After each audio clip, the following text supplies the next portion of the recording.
கர்த்தருடைய நாமத்துக்கு மகிமை உண்டாவதாக. இந்த நாளிலும் வேர்ட் ஆஃப் கைடன்ஸ் என்னங்கிறத வாசிக்க கேட்கலாமா?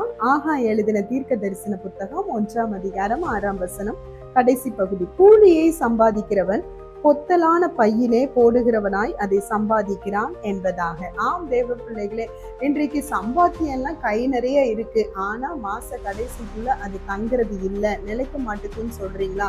அந்த வசனத்துக்குரிய வார்த்தை தாங்க இந்த இடத்துல இருக்குது. கை நிறைய சம்பாதிச்சாலும் ஏன் தங்க மாட்டுக்கு அப்படின்னா ஆண்டவர் சொல்றாரு, உங்க வழியை கொஞ்சம் சிந்திச்சு பாருங்க.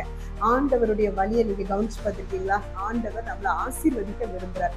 அப்படி இருக்கும்போது அவர் வழிக்கு நீங்க உங்களுடைய சம்பாத்தியத்தை கவனத்தோட வசனத்தின் பாதையில கொண்டு போனா கண்டிப்பா உங்களுடைய ஆசீர்வாதம் தங்குங்க. தேவ பிள்ளைகளை சுய சித்தத்துக்கு போகாம அவர் சொன்ன பாதையில நடந்து போய் பாருங்க. நிச்சயமா அது பொத்தலான பையில போடாம உங்களுடைய வருமானத்தை நிறைவாக்குவார், கிருபை தருவார். God bless you.